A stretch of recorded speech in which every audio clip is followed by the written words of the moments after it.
Hello, I'm Trevor Alonzo. This is my review of Vice Versa, one of many body-switching or age-switching movies from the 80s, starring Fred Savage and Judge Reinhold as father and son. Also, Jane Kaczmarek from Malcolm in the Middle is playing the mom. Jane Lynch is in the movie as an executive. Judge Reinhold plays a workaholic dad who is constantly missing time with his son and apparently doesn't own a car. His son, played by Fred Savage, who wants to be a musician. He is in a band playing the drums. The dad misses his son's rock concert / Christmas pageant at school, then goes on a business trip to Thailand, where smugglers put an artifact into Reinhold's luggage, which is an ugly jeweled skull. By the way, it's probably somebody's actual skull. Even in real life, back then, medical skulls were actually people donating their bodies to science. So it's possible that a prop company just jeweled up an actual skull, not knowing it was a real skull.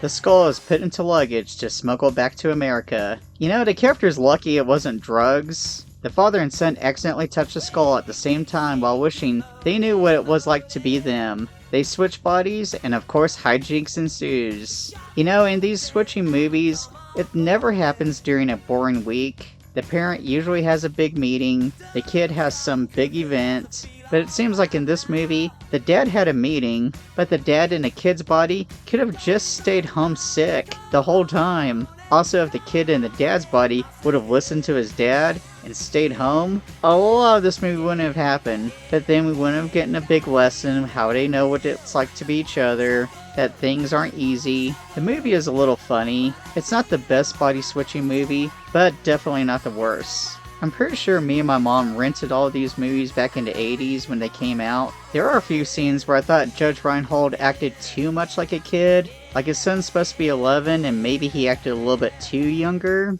Or a few times that Fred Savage acted a little bit too much like an adult. Like in scenes where he's drinking. Yeah, you're technically an adult, but your body probably can't take it.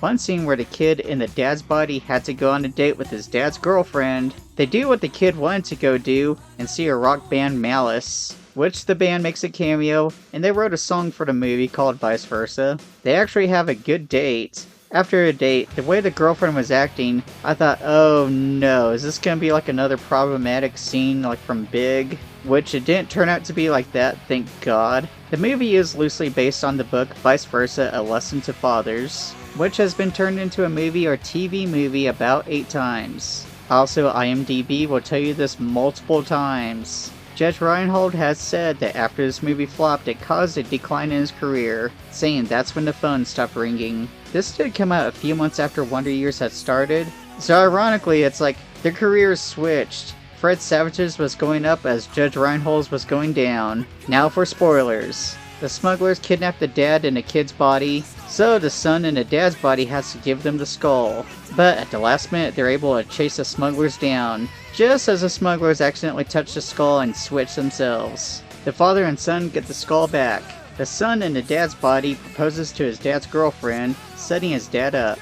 Now, it's a little irritating that the only thing they had to do to actually switch back is that they both had to touch the skull, which is something very minor and they could have done early on. But of course, we wouldn't get in a movie or a life lesson. So the father and son switched back, they learned a lesson, and they actually became closer. The dad is okay with the son setting up to be married. This movie is okay. Like I said, it's not the best body switching movie. It's definitely not the worst. I did enjoy it. That's why I give this movie a 6 drum sets out of 10. Go check it out. It's actually pretty easy to find. It's on Tubi. Thank you for watching my video.